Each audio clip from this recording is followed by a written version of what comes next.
नमस्कार, आप देख रहे हैं सी भारत न्यूज 24 और मैं हूं आपके साथ मानवी ठाकुर। आज की कुछ खास खबरें। बुंदेलखंड की मिट्टी, जहां हर त्योहार सिर्फ मनाया नहीं जाता बल्कि जिया जाता है। यहाँ दिवाली के बाद एक ऐसी परंपरा शुरू होती है जो नाच में छिपे तप, मौन में छिपी साधना और देह की हर नस में बहती श्रद्धा को दिखाती है। जी हाँ, बात हो रही है बुंदेलखंड के मौनिया नृत्य की, जिसे देखने वाले कहते हैं कि ये नाच नहीं, एक आध्यात्मिक यात्रा।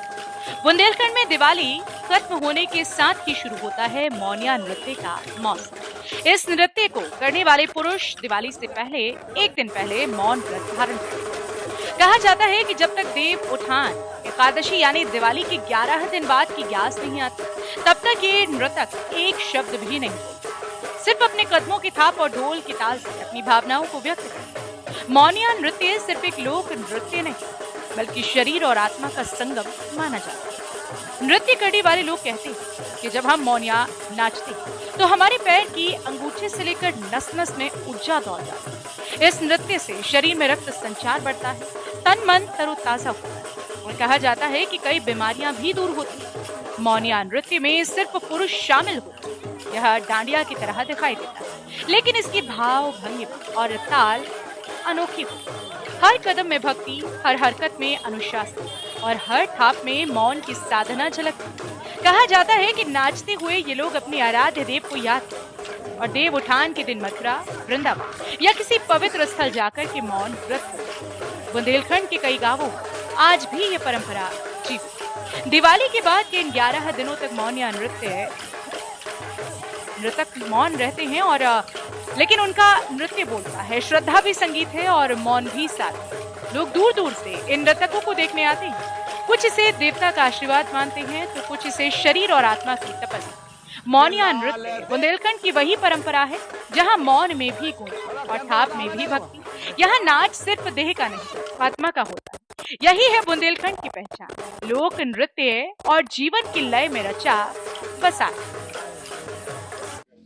उमेश राजपूत, निवासी बड़ा बेलमा जी। जैसा कि हमारे बुजुर्गों ने बताया है और जैसा वेदों का बखान है, इसमें यह परंपरा भगवान कन्हैया के द्वारा गोपिकाओं के साथ में यह नृत्य किया गया था और जब से द्वापर युग से यह प्रचलित है और हम इसे समस्त बुंदेलखंड में मनाते हैं। इसे मौनिया का नाम दिया गया है और इसमें एक व्रत धारण किया जाता है। घर से जहां भी जाते हैं मौनिया लेकर के, वहां से मौन व्रत रखा जाता है और वह मौन व्रत वहीं पे खुलता है। क्योंकि बच्चे कुछ छोटे हैं इसलिए नहीं रखवाया गया है। यही प्रथा है बुंदेलखंड में, इसी हिसाब से चल रहा है जी। हम लगभग हमको हो गए 10-12 वर्ष और इससे पहले जो हमारे पिताजी चाचा लोग भाई थे उन्होंने भी 10-12 वर्ष पहले खेल चुके हैं। वो लोग भी। हमारी टीम में 40 से 50 लोग हैं जी। हम बड़ा बेलमा से आ रहे हैं और मर्यादा पुरुषोत्तम भगवान श्री राम की जन्मभूमि पे जा रहे हैं, अयोध्या धाम। ये मतलब हमेशा की तरह कहीं ना कहीं जाना होता है, क्या है? जी हाँ, हर वर्ष जाना है। धर्म के प्रति लगाव रहता है और साथ में इससे शारीरिक व्यायाम भी होता है।